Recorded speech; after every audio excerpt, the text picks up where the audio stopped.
manan sa kaaw. Ang aking puso'y mayroon ng laman. Maayong alaw kaniyong tanan nga mga suking tigpaminawan ni ining handumanan sa usa ka awit. Ingon man sa mga artista nga maghatag og kinabuhi ni ining akong kaagi. Ako si Michelle. Sa dili ko pasugdan sa pagsaysay ang akong kaagi, palihog pagtugtog sa awit kinaguluhan. Bakit ngayon ka lang?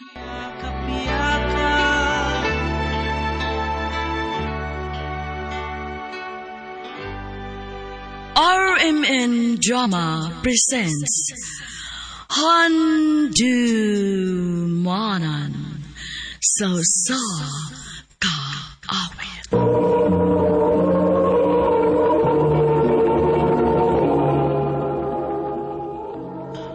Ano ba daw sayang kaagi karon? May kaning usa ka babae nga taga San Remigio, Cebu. Ang atong matatampo, nagdasangan niya, Michelle.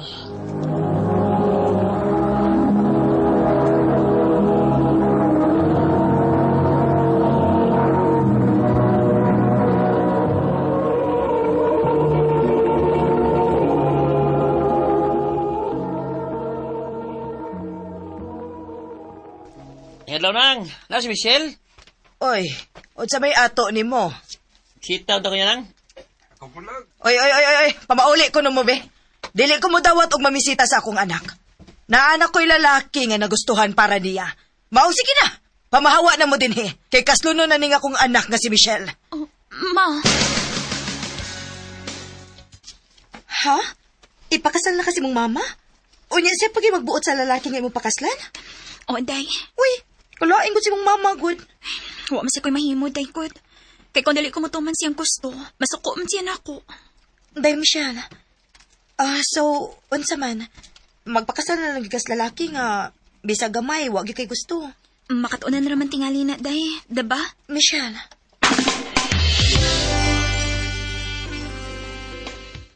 Moani ugma si Ruel uban ang iyang mga ginikanan aron mamay nimo.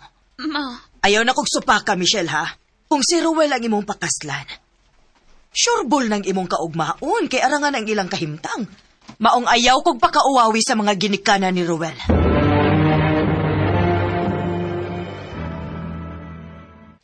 O niya, kanusama ni nato silang ipakasal. Mas maayo kun sa labing madaling panahon. Bitaw, unsa may kasturya ni Ruel? Okay ka na, Michelle? Ha? Ay, okay ra. Okay ra ng akong anak dong. Okay, gid kaayo na siya.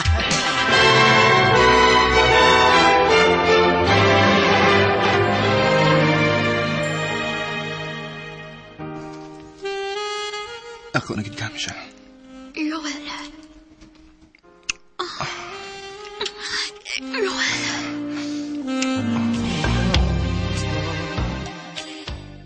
Nisamot man kagagwapa, day, nga naminyo ka. Salamat, day, Gwen. Hello. Di ba? Hangtod karon na apag-yapay magsigig patagad nimo. Michelle! Day, imong ba na si Ruel? Mura man nagdasuko nimo. Tuon sa nako, day.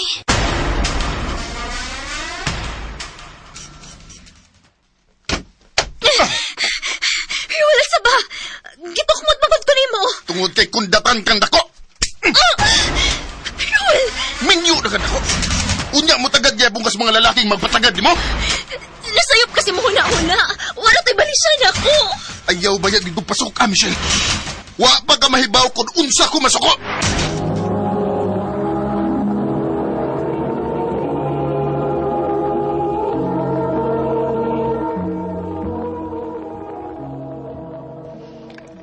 Haladay, naunsa man ang dapit sa imong nga bil?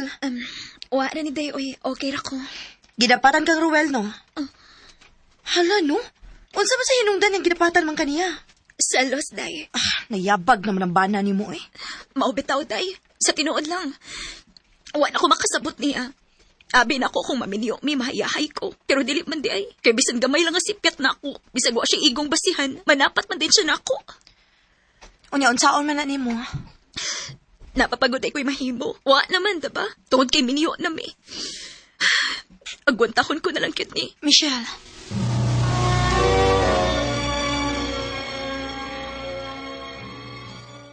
Ma, nialagi ka. Si Ruel. Maong ni ako kay gisugo kong Ruel nga pabantayan ka. Ma, Naunsa man ka, Michelle? Bana na ni mo si Ruel pero magpatagad gihapon ka ng mga lalaki? ma, nakaila ka na ako. Anak ko ni mo. Dili ko ingon na nga klases pagkababay. Ma, dili na ko din Makigbuwag kong Ruel, ma. Dili. Dili ka makigbuwag ni Ruel, ha? Imo na siyang bana. Busa angay lang nga mo patuo kastanan niyang mando ni mo. Ma,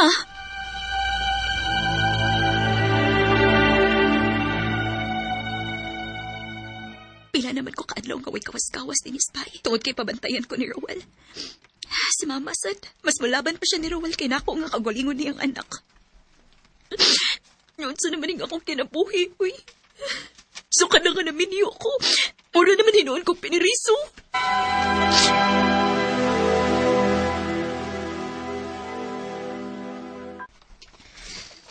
Abi na kog dili ka na mo duaw na ko din Itakas lang ko, day. Timing man nga nila ko si Mama. O niya si Rowell po di trabaho. Kumusta naman ka? Kalayason man ko, day, uy. Unsa? Day. Ikaw, Gagwin. Kadiyot day ha. Murag ang ako maroy gagaw. Kadiyot sa. Gaw, mayo kay nasuroy day ka din Lagi ikaw, kuan ba kaning muhang unta ko ni mama ni mo kung okay ba og anhilang una ko? Ani kumusta sa inyo ba? Kay natangtam magukos kong trabaho sa Manila. Nah, ikaw pa? Dili gito mo balibad si mama ni mo. Nakasiguro ko, ana. Namlagi kay kuyo nga gwapa din Ay, Gaw. Too di ay akong amiga, si Michelle. Day Michelle, si Gaw Jerry di ay. Hi, Michelle. Hello. Sus, mata, baya ni mo, Gaw. Uy, minyo na si Michelle, uy. Wahi na ka. Basig mailog pa rin Daigwan, dili na ako magdugay ha kay basin maabot na tron si Rowell. Na, tanawa, Gaw. Muli na lang hinuunas, Michelle, oh. Imo mo kong gibinuangan, good. Joke na to, Michelle, ay. Aris ako.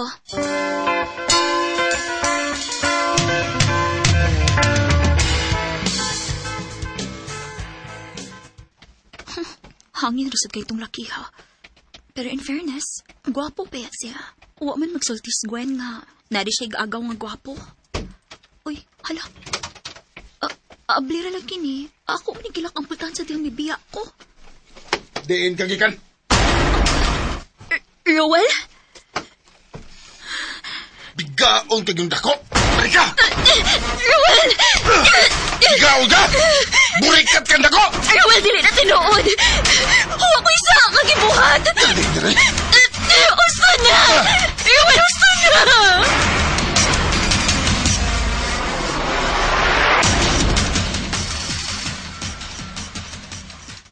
Mayong pagpaminaw sa Lex Pino. Sakita sa kong kalawasan tungod sa pagbunog ni Rowell na ako. Nili na din ako kaya ulayas ko din. Inahang na makaikis ko. Inikatog niya. Mubiyak ko din sa amo.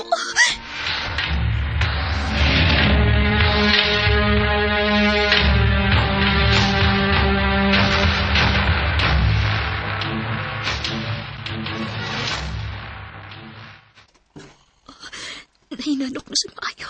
Ubiya na dayon ko sa dilim pa siya makamata.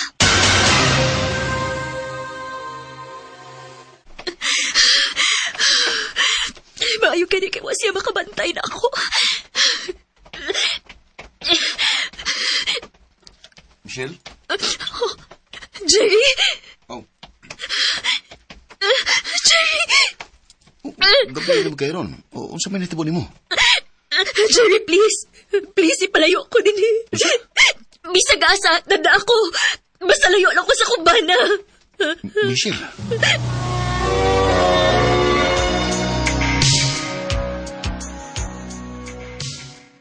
Mabdus ka? Oh, Ay kabalay ka, Michelle. Andam ko mga mahal sa imong anak. Basta isa lang ako. Nga di ka na mubalik sa imong banang buwang. Jerry. Mahal ta ka. Ug buhaton ko ang tanan para nimo ug para unya sumaabot ang anak. Salamat, Jerry. Salamat. Bakit ngayon ka lang? Grabe akong pasalamat nga gihatag si Jerry sa Ginoo nako. Dako mang sayop nga nikuyog ko niya tungod kay dako kong minyo. Pero wa ko magmahay sa akong desisyon. Dinhin na lang ko to. Daghang salamat, RMN.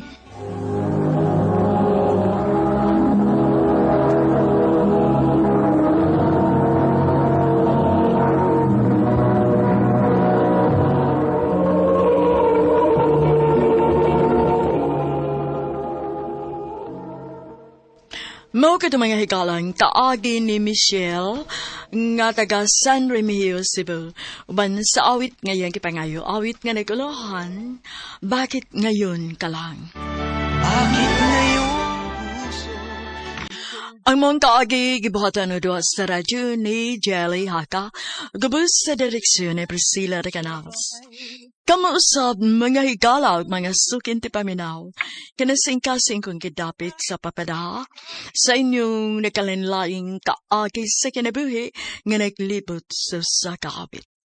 Iri sa lang nining tulumanon, handumanan sa kaawit care of RMN Production Center Studio, 3rd floor, Jose R. Martinez Building, Osmeña Boulevard, Cebu City. O baka ipada sa Handumanan Official Facebook page. Hangtod sa sunod kayon, daghang salamat sa inyong pagpamina. Ang iyong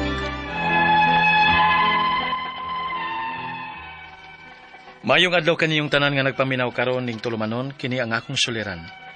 Ilabi na kaninyo Dr. Rene Obra ug Attorney Elin Bathan. Ingon man sa mga artista nga maghatag og kinabuhi nining akong suwat suliran. Ako si Aldrin, 40 anyos. Minyo ug may duha ka anak. Itago na lang ang akong address diri sa Mindanao. Punto legal kining akong suliran. Kabahin kini sa yuta sa among amahan. Upat mi ka mga managsuon ug may usa namo ang gusto nga muhawd sa yuta. Aron inyo masabtan, ingon ini ang mga panghitabo.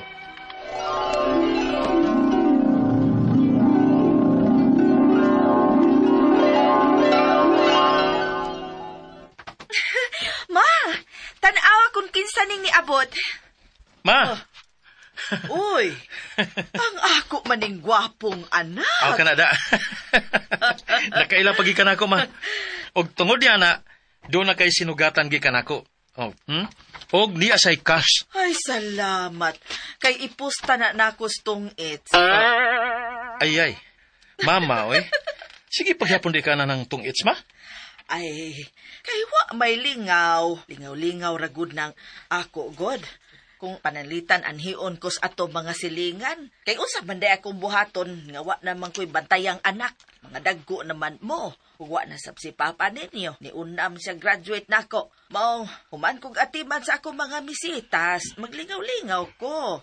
O magkatakanta ko sa gipalit nimong video ke. Aw ka na hinuon, ma. Mas mayo pa na kaysa tungits. Ay maka-sharp man ko na sa mind ang tungits dong. Di awa nakaila pa ko nimo. Na, wala kay dag-anan ana Aldrin. Pasagdi na lang na siya.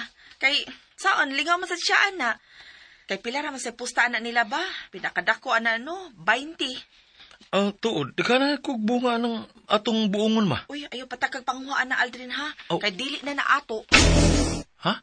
Mo ba? Dili ato? Ay, na, dali na ato tas kusina na. Ma, pakanon sa ako sa Aldrin ma ha. Ha? Naprinda? Ang mga tanom ra ang giprinda sa atong igsuon nga si Marlo. Giprinda og 300,000 sud sa 7 ka tuig. So, 7 ka tuig sad tang dili makapanghilabot anang mga tanom sud sa atong yuta. Ang tag-iya anak karon mao ang giprindahan ni Marlo. Wala lagi ko kay bawa na. Diha na gani po ko mahibaw nga nisultis mama nako. Nagihatagan ko no siyang Marlo og 30,000. Unsa? Di ba dapat pay bawuntang tanan nga mga managsuon? Kayo tago na sa itong mga ginikanan. Unya, kay siya man ko gisugo og patanom ni papa anang mga tanom sa una. Ha?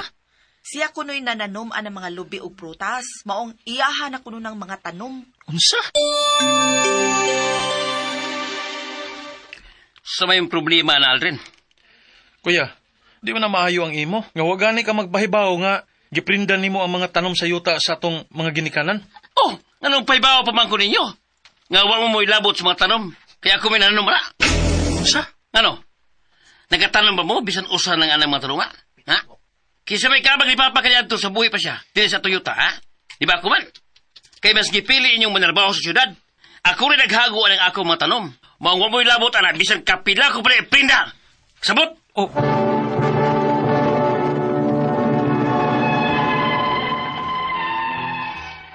Kining akong magwa nga lalaki hinoon, mao ang kaabag sa among papa sa buhi pa to. Sa pagtikad sa gamay namong luna. Kay wa man siya magkahuman og eskwela.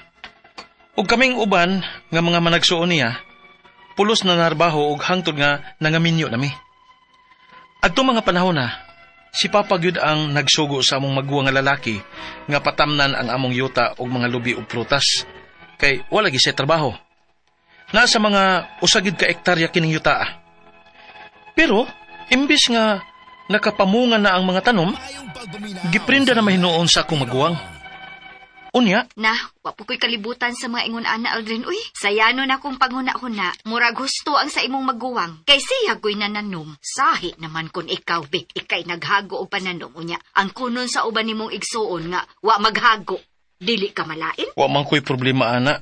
Ivit, nga siya ang mas may katungod sa mga tanom kay siya may nananom. Sumagod, pila na sab siya katuig nga nakapahimo sa kita sa bunga sa mga prutas nga iyang gitanom. Wa man may manghilabot ana kay siya man lagi ang naghago. Ang amo lang ba? Kanang makakaon lang mi nga libre. Mao man na, pero ang pagpangayo og bahin sa kita sa iyang mga tanom, wa may manghilabot ana oy. Ang ako lang kay nganong iyang giprinda ang mga tanom nga wa siya mananghid namo. Mao man na nga naaman ni sa among yuta. Kay siya lagi ang nananom. Wanggon man siya sa dili ra pud kay siya rin nananom ana uy. Nya nang tanan. Apil niya na si anhing papa ana sa buhi pa. Mao nga dili ginaiyaha kanang tanang mga tanom diha sa among yuta. Nang, but ninyo uy. Sao na ninyo? Ay, may pagbahinon na lang namo ng yuta. Sa?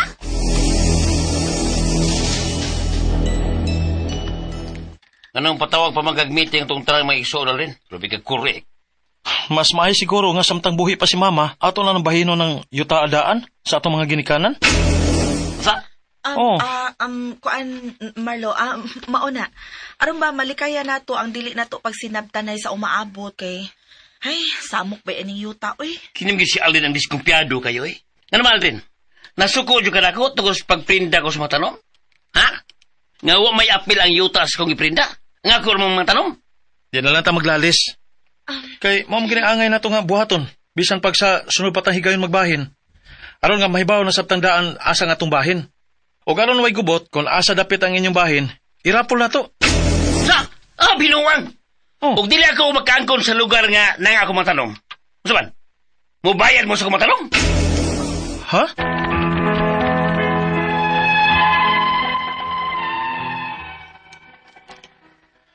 Nalain kog samot sa gisulti sa kumagwang laki. Kay nganong pabayran pa man niya namo ang mga tanom nga iyang gitanom sa yuta sa among mga ginikanan nga nakapahimuos naman siya ini. Nakaharvest na siya mga pila ka tuig og giprinda pa gid niya og 300,000 ang mga tanom. Nga wa man lang gani magpahibaw og mamahin namo. Ang akong mga pangutana mao kini mosunod. Unang pangutana. Ang akong magwang lalaki nananom sa yuta sa among mga ginikanan. Iya manggiprinda ang iyang mga tanom og 300,000 nga wa gyud magpahibaw namo ug wa gani namo mamahin nga mga igsuon. Husto ba ang iyang gibuhat tungod kay siya mo'y nananom? Ikaduhang pangutana. Unsa may mahitabo aning pagkaprinda sa iyang mga tanom sud sa 7 ka tuig? 7 ka tuig basab mi nga dili makapanghilabot sa mga tanom ug prutas bisan sa tinanom sa among amahan sa buhi pa siya? Ikatulong pangutana.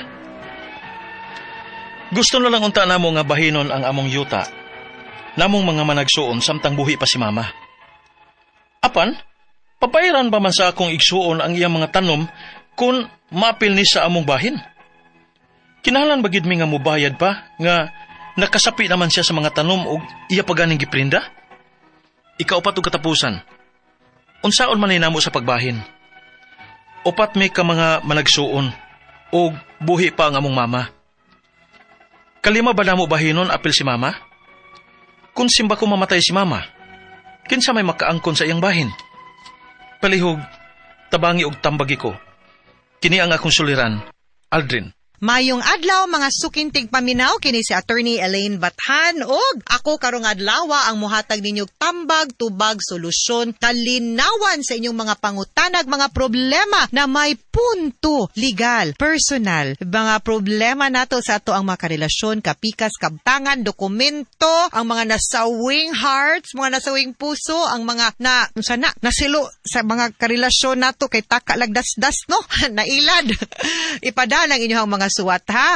Ang mga medical of course, Dr. Rene Obra. Puli-puli medical ug legal nga mga pangutana padayon gihapunta. So ipadang inyong suwat sa suliran_612@yahoo.com or sa ato ang Facebook account nga kini ang Akong Suliran official writers page. Pwede sad atong ipadala sa 3rd floor Jose R. Martinez Building, Osmeña Boulevard, Cebu City.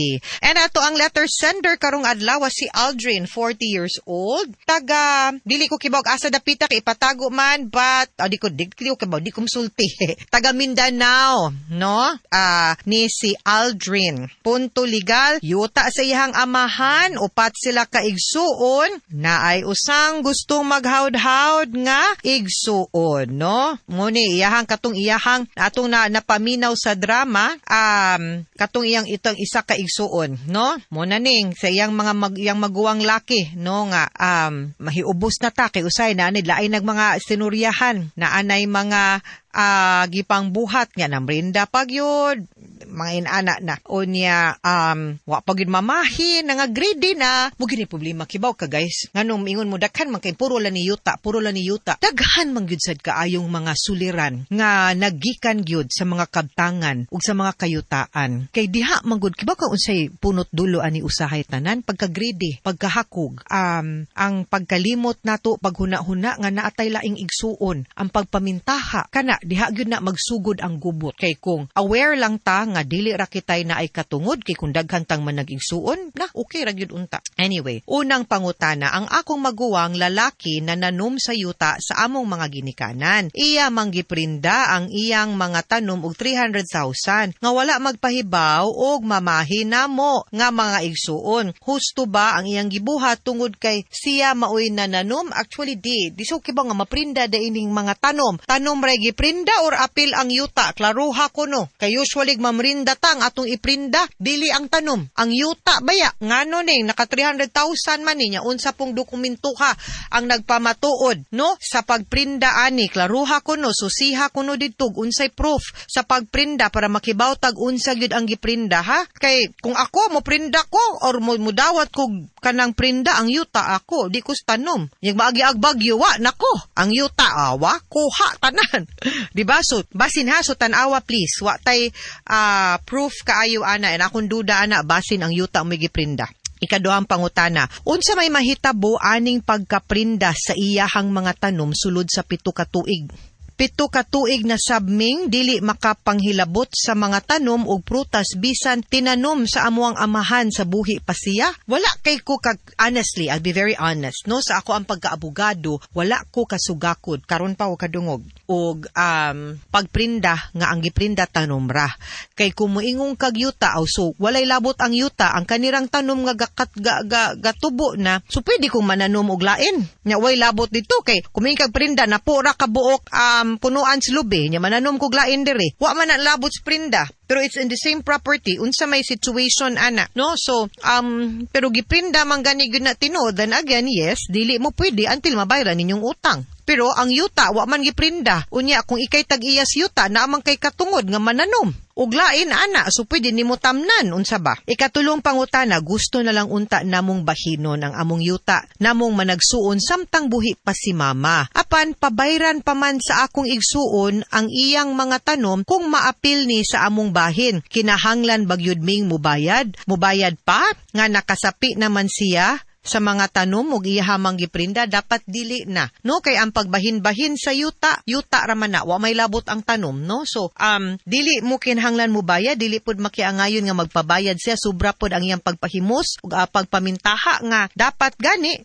nibayad siya abang ngadto sa imuhang mama kay say nakapahimos anang yuta or nihatag og bahin man lang, pero sa pagkangan nga say nakapahimos di na sad siya ka go further, no? Kay murang abuso na itawag ana. Ikaupat og katapusang pangutana, unsaon man ninamo pagbahin? Upat mi kaigsuon ug buhi pa among mama. Ikalima, ba namo bahinon apil si mama? Kung simba kung mamatay si mama, kinsay makaangkon sa iyahang bahin? Okay. Ang pagbahin-bahin dili na siya basta-basta, pero at least kung magkasabot na lang mo nga asad na pita o gusto na gid ninyo mabalhin ang yuta, buhi pa inyong mama, deed of donation ang tawag ana, pero natay buhis nga donor's tax. Pwede man nga ibahin ninyong upat na diretso, pero ang ako magsabot mo ug magklaro mo kana nga i-give up na sa inyong mama ang iyahang bahin in town. Asa man manguha og kanang para iyaha pag-sustain, no? Mga sustainer ang imuhang mama kung pananglitan magkinahanglan siya, magsabot mo nga and you will have to take care of your mother. Kay kung dili i-divide niyo into 5, no? Unya ang 1/5 try i-donate, no, to each of you. Kay para ang imuhang mama nay mahabilin para iya. Timan ang mama ninyo mo itag iya ana, pwede ra gani untanan niyan di ihatag ninyong tanan kay kasamok ba ninyo mag-away-away man mo. Pero ug mao na ayaw gyud kay ako kasulay sa gyud ko nga nakoy na-meet, no, nga kanang pamilya nga gihatag tanan sa ginikanan. Buhi pa sila, no, ang nahalin ni ang yuta ngadto nga ilahan ning yuta gihatagan nagbahin ang mga anak. Unya nagbilin ra sila gamay para ila, nagtuo siguro nga enough to unya kay nasakit man. Unya kay nagpatambal, unya mahal man kaayo adto man gyud sa kaning mga naasgawas nga tambalan, no, nga mga ospital. Nahurot na drain karon ang mga anak kay paghatag pud sa kwarta ngadto nilag ilahang bahin, gihurot po gasto, palit auto, larga dire, wa na poy ikatampo. Luoy kayong ginikanan ending muna, no? Pero buthuna-hunaon lang to gyud pagkasurya, pwede ra gyud untang wa hatagig bahin ang mga anak kay ila man ang katigayunan pa, no? Pero muna akong ingon ninyo nga atiman na gyud intaw ninyo inyong mama kung magpabahin-bahin na mog kaupat. Pero kung bahino na ninyo sa panahon nga mupanaw na sa mama, of course, estate tax ang bayranan, i-divide na lang na siya by 4. Kay kamo na may nanunod ana. No, you own the property by virtue of succession. Sa katumbuhi pa by virtue of donation. Lahi na sila, pero in both instances, bayad tax. Paita, no? Maghisgot na tax ba? Patapsing lang yung ko gamay makalagot mo kay huna-hunaon ba nga bayad tagbuhis, nay uban din has gobyerno nagpalami. Way batasan, so hinaot unta nga magmausab lang yun no ang dynamics atong gobyerno nga dili na abot na ang punto nga dili ta sakitan mo bayad og buhis kay na feel nato nga giampingan putas atong gobyerno. Mga suking tigpaminaw, hinaot unta nga naamoy nakutlo na pagtulunan karong adlaw. Kini si Attorney Elaine Bathan, daghan kay salamat sa inyong pagpaminaw sa atong tulumanon. Hangtod sa sunod nga sugilanon din higapon sa tuang programa, kini ang akong suliran gikan sa RMN Production Center, Radyo mo Nationwide. Tatak RMN, daghang salamat og maayong adlaw.